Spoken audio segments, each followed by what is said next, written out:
کئی دفعہ وقت گزر جاتا ہے، لہجہ نہیں بھولتا، لہجہ یاد رہتا ہے۔ آپ تو 2 منٹ کے لیے غصے میں تھے نا، تو آپ نے کوئی بات کر دی کسی غریب کو، کسی شخص کو، آپ غصے میں تھے، آپ نے کہہ دیا، اس بیچارے نے سن لیا، لیکن وہ باتیں اسے سونے نہیں دیتی، بار بار یاد آتی۔ کوئی آپ کے ساتھ تلخ کلام کر دے نا، کبھی تلخ گفتگو کر دے، بندہ جب سامنے آتا ہے وہ باتیں یاد آ جاتی ہیں، تکلیف ہوتی ہے، اور وقت گزر جاتا ہے۔ لڑائیاں ہمیشہ چل نہیں سکتی۔ لڑائی کتنی دیر کی ہوتی ہے؟ 1 دن کی، 2 دن کی۔ قتل بھی ہوں تو اگر قاتل کو پھانسی بھی ہو جائے تو پھانسی کے بعد بالآخر لڑائی تو ختم ہو ہی گئی نا۔ لڑائی ہمیشہ چلتی، تلخی ہمیشہ چل سکتی نہیں۔ تلخی روٹین میں چلنے والا سکہ، کچھ سکے روٹین میں چلتے وقتی ہوتے، یہ جو غصے کا لب و لہجہ ہے، تلخی کا سکہ، یہ بھائی روٹین میں نہیں چلتا، اس نے ایک نہ ایک دن ختم ہو جانا ہے۔ روٹین میں پیار ہی چلتا ہے۔ حضرت جابر ابن عبداللہ کہتے ہیں، حضور پہلے دن مدینہ منورہ آئے، میں زیارت کے لیے گیا تو میں نے مسکراتے دیکھا۔ 10 سال میں دیدار کرتا رہا، اور وصال سے چند دن پہلے بھی میں نے زیارت کی تو مدینے والے محبوب کو مسکراتے ہوئے ہی دیکھا ہے۔ یہ جو آپ کا لب و لہجہ ہے نا، اخلاق والا، حسن والا، مسکرانے والا، یہ لب و لہجہ نا ذرا لمبا چلتا ہے۔ یہ روٹین ہے، یہ روز چلے گا۔ یہ سکہ وہ ہے جو رائج الوقت رہتا ہے، یہ کبھی بھی ختم ہونے والا یہ خزانہ ہے۔ تو یہ جو آپ کا تلخ لب و لہجہ ہے، یہ روٹین نہیں۔ عارف رومی رحمۃ اللہ علیہ فرماتے ہیں کہ مثال دینے کے لیے بات سمجھاتے ہیں، فرماتے ہیں ایک شخص جنگل میں لکڑیاں کاٹنے جایا کرتا تھا تو شیر سے دوستی ہو گئی، یعنی ڈائریکٹ بادشاہ سے دوستی ہو گئی، اور بادشاہ بھی وہ جو جنگل کا بادشاہ ہے۔ جنگل کے بادشاہ سے دوستی ہو گئی، اب وہ لکڑہارا غریب آدمی تھا، لکڑیاں تو کاٹنی ہوتی تھی، تو وہ جنگل کا بادشاہ اعلان کر دیتا جانوروں کو کہ میرا دوست ہے، ایک تو کوئی تنگ نہ کرے، اور دوسرا یہ کہ سب لوگ مل کے اس کے ساتھ تعاون کریں۔ کبھی کوئی جانور لکڑیاں اکٹھی کراتا، کبھی کوئی اپنی پشت پہ گدھا، بیل، گھوڑا، خچر رکھ کے وہ لکڑیاں باہر چھوڑنے آتا۔ تو اب اس کی بڑی دھوم مچ گئی جنگل کے اندر، لکڑہارا مزدور تھا، وہ بادشاہ سے دوستی کر کے بادشاہ ہی بن گیا۔ وہ گھر آ کے نا بیوی کو اکثر بتاتا کہ میرا ایک دوست ہے، میں جاتا ہوں تو ساری پہلے ہی مخلوق کھڑی ہوتی ہے میرے استقبال کے لیے۔ دوستی جو بڑے سے ہو گئی ہے۔ بنا ہے شاہ کا مصاحب تو پھر یہ ہے اتراتا، وگرنہ شہر میں غالب کی آبرو کیا ہے۔ ہمیں تو پوچھتا ہی کوئی نہیں، یہ تو بنا ہے شاہ کا مصاحب تو پھر یہ ہے اتراتا، وگرنہ شہر میں غالب کی آبرو کیا ہے۔ تو وہ لوگوں کو بتاتا، بیوی کو بھی بتاتا دوست ہے، تو بیوی کہنے لگی اتنی تو تعریفیں کرتا، یہ نہیں بتایا کہ وہ جنگل کا شیر ہے، پر نیرا دوست بتا دیا۔ بیوی کہنے لگ گئی کہ تو اتنا جو اس کا ذکر کرتا ہے تو کسی دن بلا کسی دن، تاکہ اس کی دعوت کریں۔ اب اس نے پھر نہ اس کو پردے میں رکھا، کیا کہتے ہیں آج کل، سرپرائز دینا ہے، مگر سرپرائز دینا ہے، یہ پردے میں رکھا کہ وہ شیر ہے۔ تو وہ بلا لیا گھر، اب اس کے لیے کچا گوشت، ظاہر ہے شیر نے کچا گوشت ہی کھانا تھا۔ وہ کہنے لگی پکانا کس طرح کا ہے؟ وہ کہنے لگا جب وہ آئے گا پھر بتاؤں گا۔ اب وہ کچا گوشت 2-3 بکرے ذبح کر کے ڈال دیے، وہ آ گیا شیر۔ عارف رومی کہتے ہیں جب وہ آیا نا تو اس کی بیوی نے دیکھا تو اس نے ایک سخت جملہ کہہ دیا، کہنے لگی اوہو، میں سمجھی تھی پتہ نہیں کون ہے، اس طرح کے درندے تیرے یار ہیں، کتے بلے دوست بنائے ہوئے، یہ کیا بات ہوئی؟ خیر، اس شیر نے سن لیا، گوشت کھایا، وہ چلا گیا۔ اگلے دن لکڑہارا لکڑیاں کاٹنے گیا تو شیر نے ملاقات کرتے لکڑہارے سے کہا کہ یہ نا کلاڑی اٹھا اور میری پشت پہ نا ایک زخم کر دے۔ اس نے کہا نہیں میں یہ کام نہیں کرتا، تو میرا دوست ہے۔ اس نے کہا سن بھائی، میں نے پیار سے کہا ہے تو مان جا، ورنہ میں ہوں شیر، میں نے تو اسے منوا ہی لینا ہے، میں کوئی تکلیف دوں گا مناسب نہیں، تو کر۔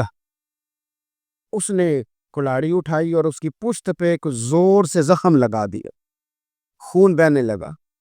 اس نے کہا تو نے آج کے بعد آنا ہے، لکڑیاں کاٹنی ہے، تجھے کوئی کچھ نہیں کہے گا، بس یہ ایک حکمت تھی جو میں نے کیا ہے۔ قصہ مختصر، وہ آتا رہا، لکڑیاں ملتی رہی، خدمت بھی ہوتی رہی، 6-8 ماہ گزر گئے۔ ایک دن شیر اس سے کہنے لگا، یہ میرے ذرا بال اٹھا کے دیکھ، وہ جو تو نے زخم لگایا تھا وہ کہاں پہ ہے؟ اس نے وہ بال اٹھا کے دیکھا تو زخم ملا ہی نہیں، کئی جگہ پہ ٹٹولا کا، یار یہاں تھا، یہاں تھا، یہاں تھا۔ شیر نے پھر کیا کمال جملہ کہا، اس نے کہا کہ وہ جو کلاڑی کا زخم تو نے لگایا تھا نا، وہ مکمل ہو گیا، لیکن تیری بیوی کا جو لہجہ تھا اور اس کی جو تلخی تھی وہ آج تک میرے ذہن میں موجود ہے، وہ ابھی بھی مجھے تکلیف دیتی ہے۔ تو بات سوچتا ہوں، مجھے اس نے درندہ کہا، اس نے میرے بارے میں اتنے کچے اور کمزور اور سخت جملے کہے، تو وہ بات مجھے بھولتی، وہ آج بھی میرے ذہن میں اسی طرح گونجتی ہے۔ تلخ جملے جو اس نے کہے اور خوفناک جو انداز اس نے اختیار کیا، وہ بات مجھے کبھی بھی بھولتی۔ تو آپ کے لفظ لوگوں کو بھول جاتے ہیں، پر لہجہ یاد رہتا ہے اگر ہم اپنے لہجے پر تھوڑی توجہ ہی کر لیں۔ کچھ لوگ کہتے ہیں جی میرا جی روٹین یہ ہے بات کرنے کی، تو یہ یاد رکھنا کسی وقت ایسا بھی ہوتا ہے کہ شیر کو سوا شیر مل جاتا ہے، پھر ایسا نہ ہو کہ آپ کی تلخی کی جواب میں کوئی اس طرح کی تلخی ہو کہ پھر آپ اس کو کبھی بھلا نہ سکے۔ ہمارے ہاں نا یہ دور تیزیاں دکھانے کا دور ہے، کچھ لوگ ضرورت سے زیادہ تیزی دکھانے کی کوشش کرتے ہیں، ان بیچاروں کا کبھی کبھی اتنا سخت نقصان ہوتا ہے کہ ان کو ان سے بھی کئی گنا تیز بندہ مل جاتا ہے، وہ کسی ایسی جگہ جا کے بیچارے الجھ جاتے ہیں جہاں سے واپسی کا راستہ نظر نہیں آتا۔ اس لیے نبی پاک صلی اللہ تعالی علیہ وسلم نے فرمایا کہ حسن اخلاق والا آدمی اپنے اخلاق کی بنیاد پر نفلی روزہ رکھنے والوں اور رات کو قیام کرنے والوں سے زیادہ فضیلت حاصل کر لیتا ہے، اس لیے کہ اس کا اخلاق، اس کا لب و لہجہ، اس کا انداز، اس کی گفتگو، وہ جو گفتگو اس کی ہوتی ہے وہ اتنی میٹھی ہوتی ہے کہ لوگوں کے دل نہیں ٹوٹتے، بلکہ بعض اوقات اس کی گفتگو کی وجہ سے جو غم زدہ آدمی ہوتا ہے اسے سکون مل جاتا ہے، اسے تسلی۔ دیکھیں، انسان نے انسان رہنا ہے، اس نے نہ فرشتہ بننا ہے معاذ اللہ، نہ اس نے خدا بننا ہے، اس نے انسان رہنا ہے، لیکن وہ کچھ بھی نہیں کسی کا سنوار سکتا، صرف اتنا ہے کہ اگر آنے والے کی وہ صرف اشک شوئی کر دے، بات توجہ سے سن لے اور جاتے وقت 2 جملے تسلی کے بول دے، اور اس کے جو بول ہوں وہ ذرا میٹھے ہوں، میٹھے ککھ سواد نہیں مشری اندر، اساں کھنڈا میں چکھ ڈٹھیاں، پرے نہ ساریاں شیواں نالوں گلاں سجن دیاں مٹھیاں۔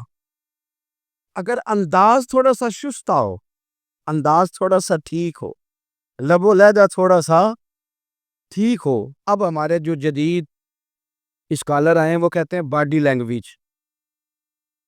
باڈی لینگویج کیا ہے؟ نہیں، آپ نے کچھ بھی نہیں کہا، لیکن کسی بندے کی طرف دیکھ کے نا آپ تنزن ہنسے ہیں، صرف تکلیف ہوتی ہے کہ نہیں؟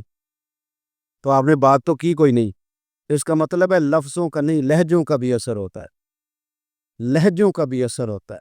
یہ لہجے ہوتے ہیں یہ بڑے دیر پا ہوتے ہیں، ان کے اندر بڑی مسکراہٹ ہوتی ہے، ان کے اندر بڑا پیار ہوتا ہے، اور آپ پرشروع ہو کے جب کوئی کام کرتے، سخت ہو کے کوئی کام کرتے، تو پھر اس کے اندر حسن نہیں رہتا، خوبصورتی نہیں رہتی۔ نبی پاک علیہ السلام کا فرمان سنے، میں بات کو سمیٹوں، کلیجہ ٹھنڈا کرتا ہے۔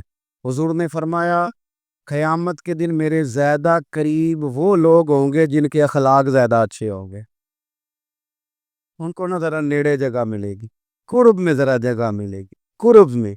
اساں جے ہاں گناہیاں دا جدو آمال نامہ پھرول ہوئے، ذرے ذرے نے سامنے آ جانے، جو منہ تھی بولیا بول ہوئے، اساں کول حضور دے بیٹھ رہنے، لکھ عمل ترکڑی تول ہوئے، او دے کولوں کی رب نے حساب لینا جیڑا بیٹھا ہی محمد دے کول ہوئے، او دے کولوں کی رب نے حساب لینا بیٹھا ہی حضور دے۔ تو نبی پاک نے فرمایا بیٹھ جاؤ گے میرے قریب، پر شرط ہے اخلاق اچھا ہونا چاہیے، تمہارا لب و لہجہ شستہ ہونا چاہیے، جگہ نیڑے مل جائے گی، نیڑے جگہ مل جائے گی، پر پہلے آنے والوں کو نہیں۔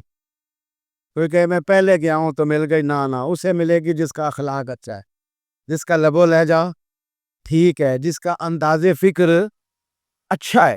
اور ان کا جواب پتھر سے دینا بھی چھوڑ دیں، بس تھوڑا سا اپنے سٹائل میں نرمی لائیں، انداز میں نرمی لائیں۔ کئی دفعہ آپ صحیح بات بھی کرتے ہیں لیکن وہ لہجہ ٹھیک نہیں نہ ہوتا تو صحیح بات بھی قابل قبول نہیں ہوتی۔ ویسے ایک بات عرض کروں، اگر روز کی بنیادوں پہ جس طرح آپ تھوڑی سی بات کرتے ہیں تو روز کرنی پڑتی ہے نا، روز کرنی پڑتی ہے، تو کوئی بھی آپ ڈاکٹر کے پاس جاتے ہیں تو وہ دوائی بتائے تو روز کھانی پڑتی ہے، پرہیز بتائے تو روز کرنا پڑتا ہے، تو تھوڑا سا نا لب و لہجے پہ بھی توجہ دیں۔ جس طرح منہ روز دھوتے ہیں نا، دھونا ہی پڑتا ہے، تو اسی طرح اگر تھوڑا سا لہجہ بھی دھونا شروع کر دینا۔ یہ جو لوگ آپ سے تھوڑا تھوڑا شکوہ کرتے ہیں تو اس نے کہا تھا کہ میرے لہجے میں غرور آیا تھا، اس کا حق تھا کہ وہ شکایت کرتا، تو کہیں تو ایسا ہے نا، کہیں تو کوئی تو بات بہو نے غلط کی ہے نا کہ ساس رو رہی ہے، کچھ تو ساس نے ایسا کہا ہے نا کہ بہو بیچاری کپڑے باندھ کے بچوں سمیت کہتی ہے گزارا نہیں ہوگا، کچھ تو ایسا بھائی آپ نے کہا ہے نا کہ کسی شخص کے من پسند روٹی پکی ہے پر وہ بیچارہ 3 دن سے کھا نہیں سکا، کوئی تو بات ایسی ہوئی ہے نا کہ سامنے والا تڑپ کے رویا ہے اور ہنسنا بھول گیا ہے، کچھ تو آپ نے کہا ہے نا، کچھ تو آپ نے کہا ہے نا کہ ایک آدمی تیار ہو گیا ہے کہ اب اس محلے میں رہوں گا ہی نہیں، کچھ تو ایسا ہوا ہے نا کہ لوگ پردیسی ہونے لگ گئے ہیں، کچھ تو ایسا ہوا ہے نا کہ سالوں بسنے والوں نے علاقے چھوڑ دیے ہیں، کچھ تو ہم ایسا تلخ کرتے ہیں کہ ہمارے اپنے پھر ٹھان لیتے ہیں کہ بس بھائی آج کے بعد تجھ سے ملنا نہیں۔ اس کا مطلب یہ ہے کہ تھوڑی دیر کا صرف لب و لہجے کا سخت ہونا اگر ہم ٹھیک کر لیں تو ہو سکتا ہے ہمارے دائیں بائیں والے بہت سارے لوگ سوکھ میں آ جائیں، پیار میں آ جائیں، ان کو تھوڑا اطمینان ہونے لگ جائے۔ تو میرے عزیز آپ بات کو یاد رکھیں گے کہ جو اخلاق ہے، آپ کا جو اخلاق ہے، جو آپ کا کردار ہے، وہ اپنی ایک خوبصورتی رکھتا ہے۔ اس لیے میرے نبی پاک صلی اللہ تعالی علیہ وآلہ وسلم نے فرمایا تم میں کامل مومن وہ ہے جس کا اخلاق زیادہ اچھا ہے، جو کہانیاں زیادہ سناتا ہے وہ نہیں، جو اپنی خدمات زیادہ بتاتا ہے وہ نہیں، جو باقی سب کی نفی کر کے کہتا ہے کہ دنیا میں کوئی بندہ ٹھیک نہیں صرف میں ٹھیک ہوں، وہ والا بندہ نہیں، بلکہ فرمایا جس بندے کا اخلاق زیادہ اچھا ہے۔ اخلاق دیکھیں، یہ جو آپ کا لہجہ ہوتا ہے نا، یہ بہت زیادہ اثرات مرتب کرتا ہے آپ کے گھر پہ بھی باہر بھی۔ آپ اگر اپنی گفتگو میں باڈی لینگویج کو تھوڑا سا اچھا رکھیں، کچھ لوگ ایسے ہوتے ہیں جو بات بڑی صحیح کرتے ہیں پر کچھ زیادہ ہی باتیں کرتے، تو زیادہ باتیں کرنے کی وجہ سے ان کی جو صحیح باتیں ہوتی ہیں ان کا بھی وزن خراب ہو جاتا ہے، کیونکہ وہ زیادہ باتیں کرتے ہیں، ہر وقت بولتے ہیں، ہر وقت بات کرتے ہیں، تو جب وہ ٹھیک بات بھی کر رہے ہوں تب بھی ان کی بات کا لوگ اثر قبول نہیں کرتے۔ لیکن اگر ان کا لہجہ باوقار ہو، بات وہ تھوڑی کرے پر جتنی کریں ذرا سونی کر کے کریں، گفتگو میں خود بخود اثر پیدا ہو جائے گا، بات اچھی لگے گی۔ اخلاقی رویے اگر لوگوں کے زیادہ اچھے ہو جائیں، ایک تو مسکرانے کا بل کوئی نہیں آتا، اس کے پیسے کوئی نہیں لگتے، اور یہ بھی شکر ہے ابھی تک اس پر ٹیکس بھی کوئی نہیں، یہ بھی مقام تشکر ہے۔ تو اگر آپ بات کریں اور اس میں تھوڑی سی مٹھاس پیدا کرنی، آپ تھوڑی سی بات میں نا مٹھاس، میرے ایک کلاس فیلو ہیں تو وہ تقریر کر رہے تھے اور میں سن رہا تھا، تو مجھے بعد میں کہنے لگے آپ تبصرہ کریں میں نے کیسی تقریر کی ہے۔ یہ ہوتا ہے نا جی، بعض اوقات دوست بیٹھتے ہیں بے تکلف تو کئی دفعہ کچھ باتیں ایسی ایک دوسرے کے ساتھ کرتے ہیں، تو مجھے کہنے لگی آپ بتائیں کہ میں بات کر رہا تھا تو کیسی تھی، تو میں نے کہا جب آپ بات کر رہے تھے تو میں ڈر رہا تھا، مجھے لگ رہا تھا کہیں آپ لڑ نہ پڑے۔ بھئی آپ اطمینان سے بات کریں، آپ تسلی سے بات کریں، آپ خندہ پیشانی کے ساتھ بات کریں۔ میرے نبی پاک صلی اللہ تعالی علیہ وسلم نے فرمایا، مسلم شریف کی حدیث ہے، حضور فرماتے ہیں نیکی کو کبھی چھوٹا نہیں سمجھنا،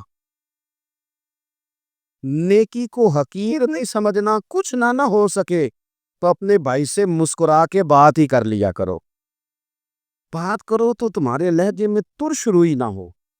بعض اوقات آپ تلخ بات کرتے ہیں آپ کا لہجہ تلخ ہوتا ہے تو آپ کی صحیح بات بھی قبول نہیں کی جاتی. لیکن اگر آپ کے لہجے میں مسکراہٹ ہو، آپ کے لہجے کے اندر خوبصورتی ہو، تو آپ کے اپنے بھی، آپ کے بیگانے بھی، سب کے سب آپ کی بات کو تسلی کے ساتھ سمجھنا وہ گوارا کریں گے. میں نے دیکھا ہے بہت سارے لوگ ایسے ہیں جن کے ساتھ لوگ آنا جانا، ملنا بیٹھنا آہستہ آہستہ چھوڑ دیتے. اور وہ کس لیے چھوڑ دیتے ہیں؟ وہ ان کے رویے کی وجہ سے چھوڑ دیتے، ان کے انداز فکر کی وجہ سے چھوڑ دیتے، ان کے شکووں کی وجہ سے چھوڑ دیتے. مزاج ہوتا ہے نا ہمارا کہ ہمیں شوق ہوتا ہے تعلق زیادہ لوگوں کے ساتھ ہو، اور پھر یہ بھی شرط ہوتی ہے کہ میں جس کے پاس جاؤں وہ مجھے یہی کہے کہ تو میرے ساتھ ہی پیار کر.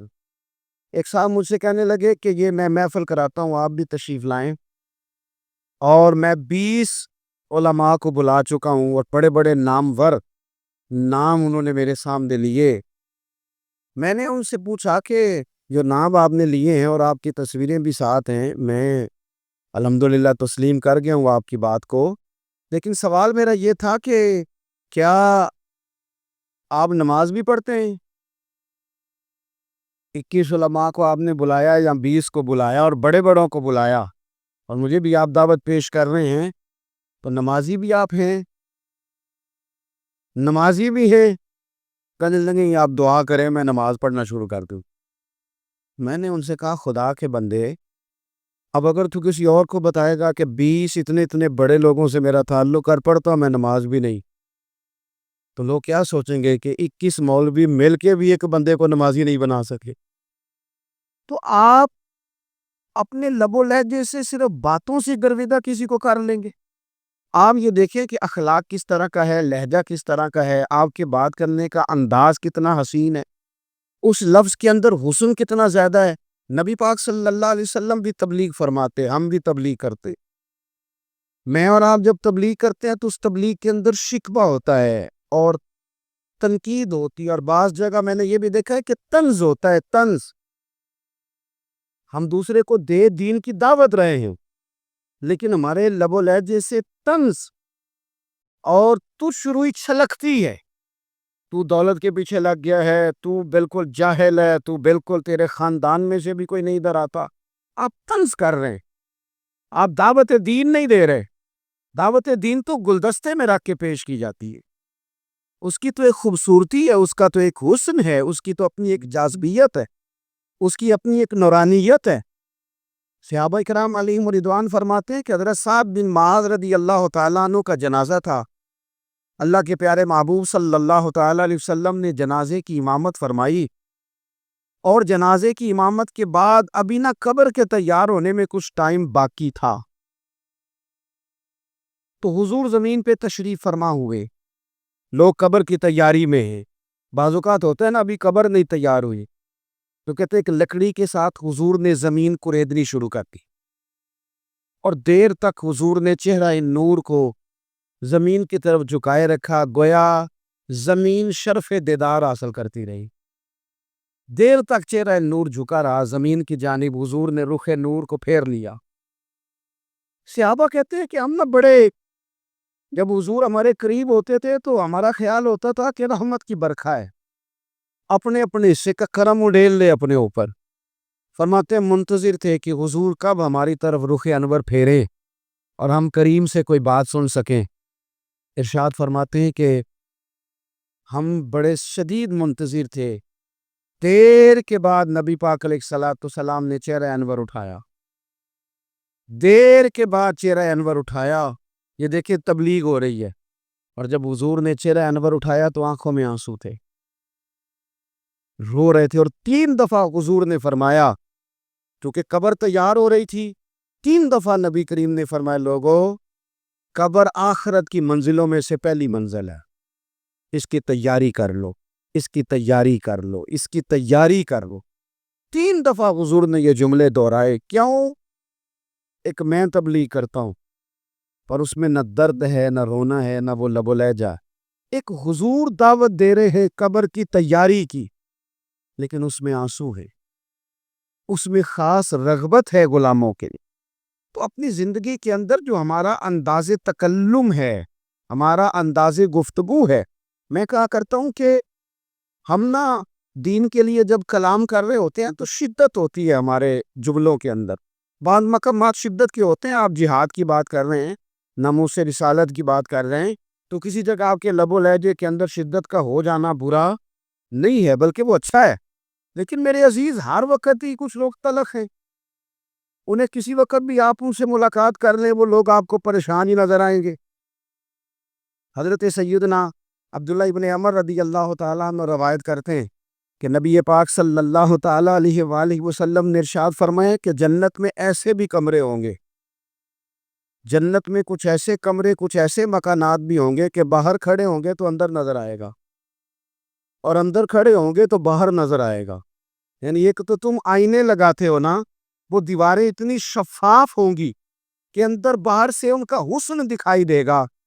حضرت سیدنا مالک اشعری رضی اللہ تعالیٰ عنہ بیٹھے تھے, کہتے ہیں میں نے فوراً عرض کی حضور وہ ملیں گے کس کو؟ وہ جو اتنے حسین گھر ہوں گے کہ دیواریں ہی شیشے کی محسوس ہوں گی, اندر باہر سے حسن کے جلوے دکھائی دیں گے, حضور وہ ملیں گے کسے؟ تو اللہ کے پیارے محبوب علیہ السلام نے فرمایا وہ اس کو ملیں گے جو گفتگو اچھی کرے گا, جو گفتگو اچھی کرے گا, لب و لہجہ اخلاق والا ہو, گفتگو اچھی کرے گا, لوگوں کو کھانا کھلائے گا, اور جب لوگ سو رہے ہوں گے تو وہ اٹھ کے اپنے رب کی عبادت کرے گا. اس شخص کو وہ مکانات ملیں گے جن کی دیواریں آئینے کی مانند ہوں گی, جن کا حسن تازہ ہوگا, جن کو اللہ تبارک و تعالیٰ نے اپنے فضل سے مزین کیا ہوگا, سوارا ہوگا. اپنے لہجوں پر, اپنے اٹھنے بیٹھنے پر, میل ملاپ پر تھوڑی توجہ دیں, تھوڑا سا خیال کریں. اللہ کے حضور دعا ہے مالک کریم سمجھنے کی توفیق عطا فرمائے.